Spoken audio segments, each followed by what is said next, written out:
Hey, Will, how you doing?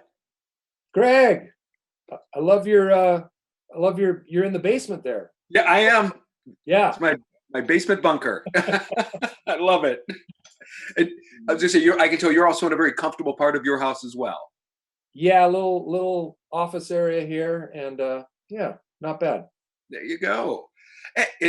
Enjoyed your movie, and I mean, you're kind of like the triple threat guy in this. One of the stars, one of the writers, one of the producers. What else did you do? Yeah. I uh I moved a lot of the equipment. Um I helped with the cameras, did a little bit of the catering. So yeah, There I you go. I was really involved. I was really involved. And so obviously this is a story you had known about. What made you want to, get it out there and show it to people? I mean, it's something exciting that most of us had never, heard of. Sure.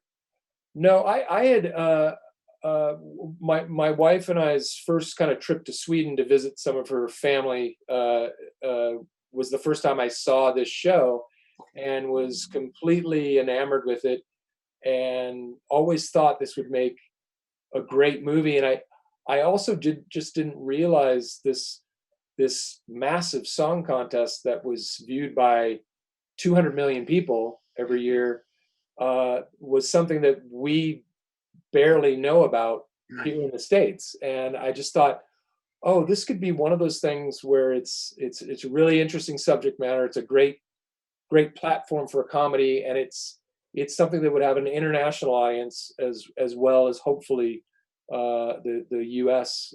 Thing. So 20 years later, we finally made it. All right. Yeah.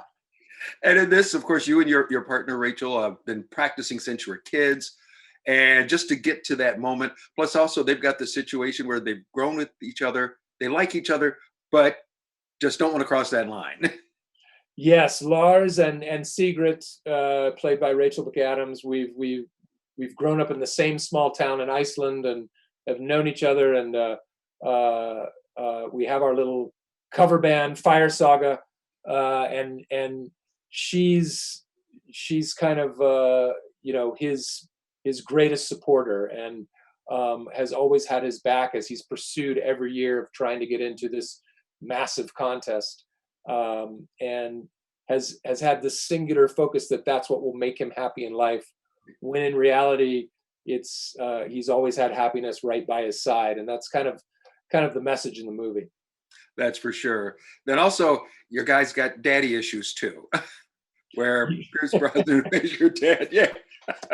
Yeah, it's really kind of a miracle when you're writing a script, and just as an exercise, you'll sometimes put an actor's specific actor's name in. Think of this character as so and so, and so we had always written in.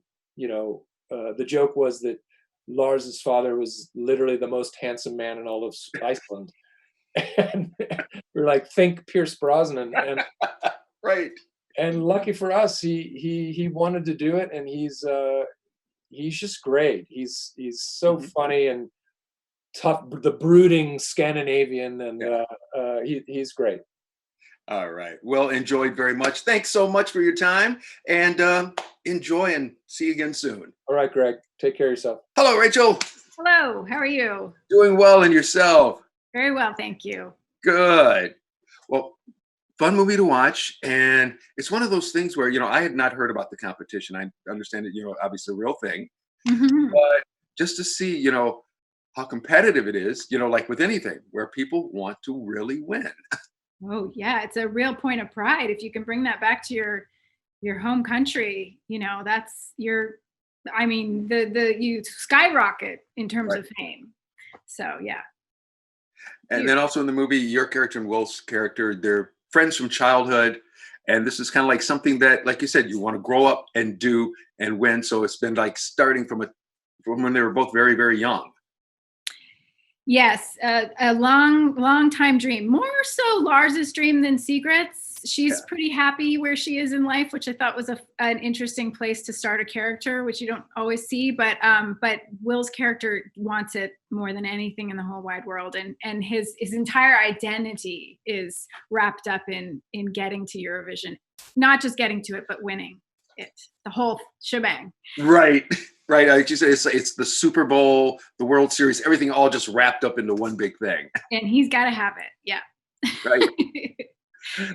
And then the other, fun part is you guys, like I say, they grew up together. They love each other, but then they don't want to mess up the friendship. Yeah, they have a complicated love story. I think they could use some couple therapy. They're not really communicating so well.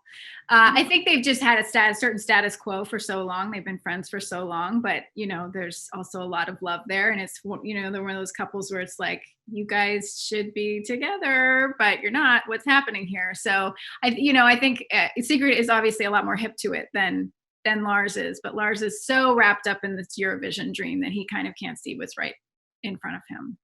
Right. And then also he's got daddy issues where his father, played by Pierce Brosnan, has just always kind of been this thumb on the top of his head.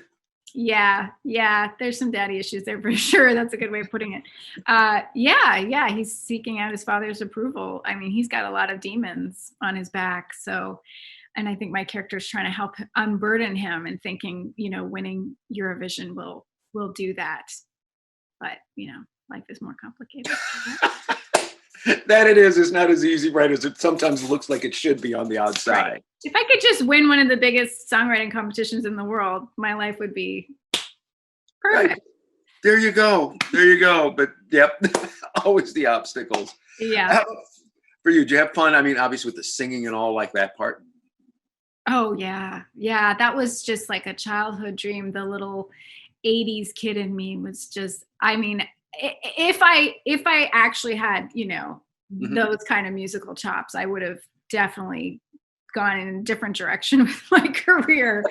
I always wanted to be on Broadway. I remember seeing Cats when I was 8, and I was like, oh, what a dream. So this was the closest I will ever get, and it was pretty close. So I have to say, I've gotten to check that box now. Well, fantastic. Rachel, thank you so much for your time. Enjoyed seeing the movie and enjoyed talking to you very much. Nice to talk to you. Have a great day. Good to see you. Good to see you. Fun movie to watch, and it's so weird. You think about a singing competition, and it's like, oh, that should just be nice and fun. This is as cutthroat as like WWE or something like that. It is. It's quite a fierce competition. And were you aware of Eurovision prior to watching the film? Actually, I wasn't. I did not know, but I found out it's real. Yeah. This is great. It makes me very, very happy because growing up in Europe, you just know what it is. It's like NASCAR or something. It's just a thing that exists, and you watch it or you don't, but you know what it is. And it's really funny to me that there are adults out there in this country, especially who don't know what Eurovision is and who are watching our movie and thinking, what is happening? So this is delightful. And you're a guy, I mean, like right now, you're very nice, great smile, great guy. Your guy in the movie is one of those who's like, I will do anything to win. Well, he sort of feels like he doesn't have to. I think he feels like he has a natural destiny to win. We get the sense that he's, it isn't his first time at the competition. And he's very much representing the voice of experience, and leading Sigrid into this world.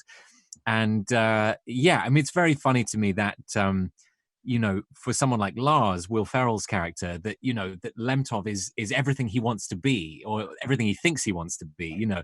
This sort of great Lothario who's so bombastic on stage with this great presence. I mean, actually, Lars really doesn't want to be like this man, but he thinks he does, and he's the kind of character who he's been looking up to his whole life. Right.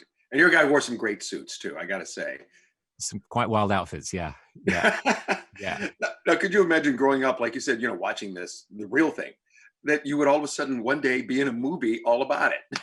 I know, it's absolutely wild, and to be doing it with someone like Will Ferrell and Rachel McAdams, who are so funny, and their sensibility is so perfect for this film because it's so affectionate. It's not mean. It's very sweet and silly, and I think Eurovision is it has that. It's you say it looks pretty cutthroat, and I guess there's a competitive element to it, but actually the essence of Eurovision is very sweet and hopeful and unifying, and there is something kind of lovely at its core.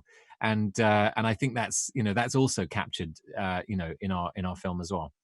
No, you're absolutely right. Because like you said, just when you see the other sides, the other different things. I mean, there's a love interest and all like that, and then yeah, just how things work out. Where right, it's kind of like what happens, and you're glad it happens. Yeah, but there's also, you're right, there's the sort of bitchier sides of like the different acts and the kind of, you know, and like any of those sort of subcultures, there's, you know, little hierarchies and things which are very, very funny to me. And Lemtov is very aware of them, you know, and you know, he takes a pop at some of the other countries while he's going through his party, for example. And yeah, so it's you know, like a lot of Will Ferrell films, it has that sort of that subculture that you can go into and really explore the competition within it and the kind of characters within that world, you know. Right, Dan. Absolute pleasure. Thank you so much, Thank you very and much. enjoy it. And you have a great rest of your day. Thank you, you too.